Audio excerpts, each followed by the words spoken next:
Sabi ko po ang aming matatawag nating bayani ngayong oras na ito, si Senator Bato. Maraming salamat. Please include us in your prayers. Wag daw po kayong iwan. Sabi ng mga tao, wag daw namin kayong iwan. Salamat, salamat. Mga mahal kong kababayan, ito pong nagaganap ngayon.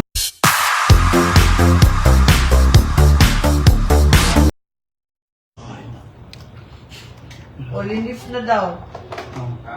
Nag-lift na ng lockdown ang NBI. Assalamualaikum warahmatullahi wabarakatuh. Magandang gabi po sa inyong lahat. Ako'y live. Hello! Hi! Gusto po, andito kami. Nag-iintay. Ayaw namin iwanan si Bato, my love. Wawa naman.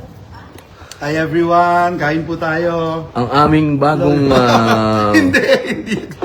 Di ba ikaw ang majority floor leader? Tinuturo ko nga siya. Ganun. Acting. Oo. Ayan. Boss, Idol Robin. Opo. Lift na po ang lockdown. Hindi na hostage ang Senado. Sino namang hostage sa Senate? Ba't nila-lockdown yung Senate? Ba't tayo kinukulong? Robin, sanay ka na doon. Kung pangungulungan lang medyo may experience tayo dyan. The NBI inspects every vehicle leaving the Senate premises, going in, going out. Lahat ng klaseng injustice naranasan ni Robin. Oo. Awa ng Diyos Bakit ko, ganun? mag-anak ko rin. Bakit ganun? Bakit? Awa ng Diyos ko, Oo. mag-anak ko rin. Ganun ha? Ramos! Ah. Ungas na. Ay, patay na pala. Sorry. Naka-lockdown pala tayo? Oo, ngayon lang linif. Oo. Oo, nila-lockdown. Lahat ng tao hindi makalabas, hindi rin makapasok. Sila nagde-decide. Tapos, ginulpi nila yung OSAA kasi pilit nila pinapasok ang Senator's Lounge. Kung saan bawal lahat ng tao pumunta kung hindi ka senador. Bugbog. Binugbog. Binugbog yung security ng Senate. No, Kasi hinaharang ng tao. Kasabi ni Kwan ni Joel sa clinic. Wawa naman. Wawa. Tama ba yun? Bawal yata yun Hindi naman yata nila dapat ginagawa yun. We moved for the... We cited them in contempt kanina. Dapat... Bakit? Maintindihan? Bakit ganun kalakas ang loob nitong mga... Yeah. Unbelievable. We're still ruled by laws. Di ba bureau lang yun? Oo. Anyari. Tapos mismo yung DOJ, sinasabi na wala namang warrant of arrest na natanggap para kay Bato. Ano yung binabandera nila? Di ba sampi na lang? Hindi naman sila pwedeng mag-issue ng warrant eh. Kailangan pumunta sila sa korte. At sila mamadali pat eh. Mabigat yun Mabigat yun siyempre po, wag daw natin iwan si Bato, sabi ng mga tao. Walang iwanan. Matutulog na kami rito. Uy! Ano? Ako din, dito na ako matutulog. Bato, pagka ma-high blood, nakaka-high blood na yung ginagawa Dapat nila. pinaka-relax. Boss, katabi ko po ang aming matatawag nating bayani ngayong oras na ito, si Senator Bato. Maraming salamat. Please include us in your prayers. Wag daw po kayong iwan. Sabi ng mga tao, wag daw namin kayong iwan. Salamat, salamat. Mga mahal kong kababayan, ito pong nagaganap ngayon dito sa Senado. Medyo ito po ay extraordinary. Dahil nung ako po nangyari na po ito nung panahon ni Senator Trillanes. Meron din pong warrant na lumabas sa kanya at ako din po nandyan sa baba. At gustong-gusto ko pong tinatawag na citizen's arrest. Pero hindi po ako nakapasok nung panahon na yun. Mahigpit. Opo. Pero ngayon, nakapagtataka, nandito na po sa loob ng Senado ang NBI at bukod po nandito sa loob ay nangbugbog pa ng tinatawag namin, matatawag natin parang pulis natin dito sa loob yun, di Pulis ba? ng Senado, oo. Pulis ng Senado. Pulis ng Senado. Oo. Medyo kagulat-gulat po yun. Sapagkat, siyempre po, pagdating po dito sa Senado, dapat ang nasusunod ay yung pulis po dito. Kumbaga, para po dyan lang yan sa... bawa, pumunta ka sa UP, di ba? Sa UP may pulis din. O, yun ang nasusunod sa UP. Yung pulis doon, sa Congress, ang nasusunod, yung sergeant at arms doon at yung mga tauhan din niya. Pero dito po, sa Senado ngayon, medyo malungkot po yung balita na yon dahil parang yung amin pong independence. Parang yung aming independence ngayon ang parang wala na. Parang nawalan tayo ng kapangyarihan, pare ko doon. Di ba parang ganun yun? Oh, naka-lockdown nga. Hindi nga tayo pinapalabas eh. Kaya nga po mayroong Tinulungan batas, nga tayo, eh. meron po sa Revised Penal Code, yung Article 145. Hindi po pwede na harangin ang sino man, Kongreso man, sa Senado man, na hindi niya magawa yung kanyang tinatawag na constitutional duty to serve as elected official. And it's a crime. Kaya po talagang yun nga po yung balak gawin ng Senado as an institution to file charges against these individuals. Kasi hindi ho talaga nangyayari yun. Kaya nakakagulat po na ngayon lang nangyari itong imagine ho, nandito na mismo sa premises ng Senado. Hindi papayagan o iba-block na maka-attend, makapag-participate ang isang elected official dito sa Senado sa katauhan ni Senator Bato. Yun po, malinaw na po yan. Galing na po yan sa masasabi nating veterano dito.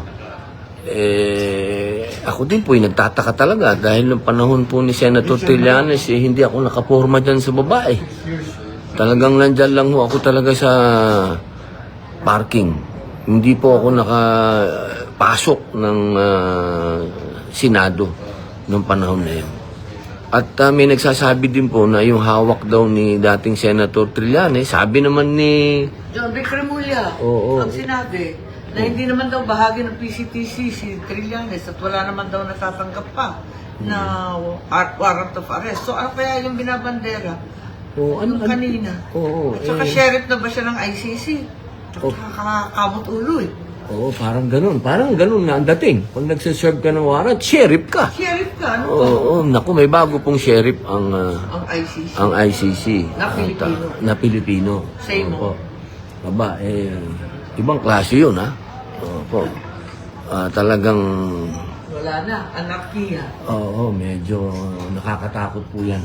Wala na, anarchy ang title. Yan po ang mga pangyayari dito sa Senado ngayon. At Mga kababayan ko, wag natin pabayaan si Senator Bato. Dito po kami ngayon sa Senado. Paglaban natin ang kanyang karapatan. Dito si Senator Robin. Ito Senator Bato. Mga kababayan ko, wag natin pabayaan Senator Bato. Mga kabayan ko, trust in God. Kaya po, To trust in the Lord our God. 30,000 po ang nanonood sa atin, ha? 30,000.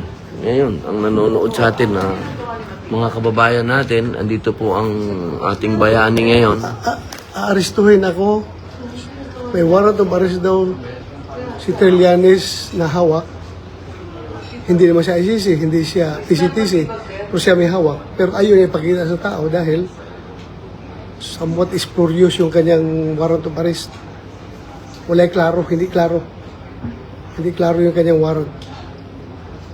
Wala daw case number. Meron doon is kuwan lang yung situation number lang.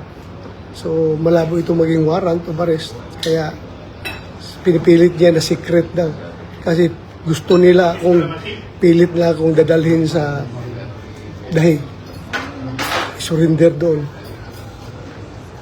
So, sana, suportahan ninyo ako mga kaibigan, suportahan nyo kami. I am doing this not for myself, but for the sake of our country. Pilipinas lang nakataya dito. Soberenya ng Pilipinas ang nakataya dito, kinabukasan ng ating bansa. Sana suportahan ninyo kami sa aming pagkikibaka dito dahil hindi po ito biro. Kami po ay ako'y naging chip-in lang para magtrabaho. Tapos ganun na lang gagawin nila kahit na wala pang klarong warrant of arrest. Dinideny ng DOJ na walang arrest warrant ng ICC na nakarating sa kanila. Ngayon, itong isang private individual na si Trillanes, meron siyang hawak-hawak. How come? Ano ba itong privatized na itong trabaho ng ICC? Tapos ayaw nila ilahad. Secret ko, no? Malaking kahibangan ito, mga kaibigan, mga kababayan. As I have said, haharapin ko yan kung idaan lang nila sa proseso. Kung merong totoong warrant of arrest, dalhin nila sa local court, ayusin nila, then uusapan natin at haharapin namin yan. Hindi yung dala ka ng papel na hindi klaro. Most likely spurious na warrant of arrest daldalan Trillanes kasi gusto niya madala ako doon sa dahig for rendition. Sino si Trillanes? Hindi siya Interpol, hindi siya ICC, hindi siya PCTC, private individual.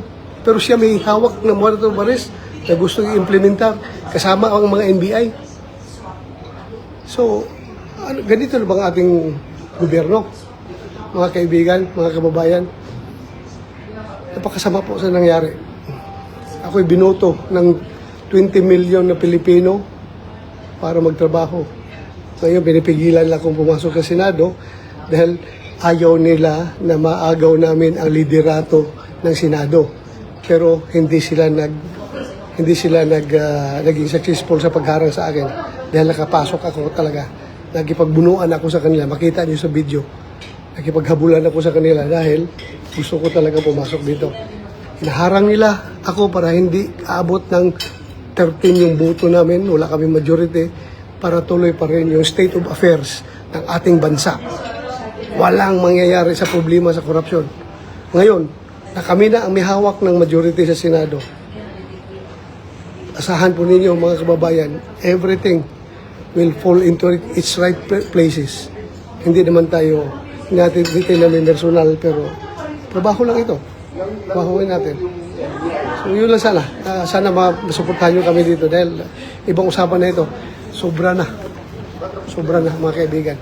Hindi na ito tama. Sana makakuha kami ng suporta galing sa inyo. Ako'y nakikiusap sa inyo mga kaibigan, mga kababayan. If you love your country, you love the Philippines, please help us preserve the sovereignty of this country. At ang Senado na isang institusyon na nirespeto na sa ngayon ay binabaliwala na nila, talagang hindi na sila nagrespeto sa Senado. Wala. Kawawa ang bansang Pilipinas. Matanda naman ako. Okay na ako. Pero kawawa yung ating mga anak, mga apo natin. Magkakaroon ng ganitong klaseng bansa. Magtutulungan po tayo mga kababayan. Ako'y umapila sa inyo. Sana magtulungan tayo. Suportahan nyo kami dito sa aming magkikibaka. It's not all about me. Hindi lang ito kay Bato. Kundi para sa lahat ng Pilipino na ito. Na may gustong yurakan yung ating soberenya. Kawawa ang Pilipinas. So yun lang po. Salamat sa pagkikinig sa akin. Thank you very much. Maraming salamat, Senator Bato. Narinig niyo po ang ating bayani sa mga oras na to. At narinig niyo naman po, malinaw po. Yung binubog na NBI na sa jet at arms natin nandun sa clinic, dapat makita nila kung ano na klaseng pangbababoy ginagawa sa atin. Sobra na. Ako, sana natitira pa rin sa bawat puso ng isang PMA graduate yung courage, integrity, and loyalty. I am soliciting their support. Mga cavaliers ko sa Philippine Military Academy. courage, integrity, and loyalty. It's no longer personal to me. It's an attack to the institution, the Senate, at yung ating soberanya as a nation. So sana tayo, mga kabalyers, mga bugo-bugo, pagising na tayo. Pagising na tayo. Sana yung when bells for us are rung and our last stops is sung, let generation see our country free. So, marami tayong mga upper class, mga ninuno sa PMA na binuwis ang buhay para dyan. Sana, we will live up to the standards. Thank you. Salamat. Yan po ang maramdaming pahayag ng ating mahal na kasamang senador. Itinataya po niya lahat. At siyempre po, masakit din sa pakiramdam yung ganun na Senado ito eh. Pare ko, Senado ito eh.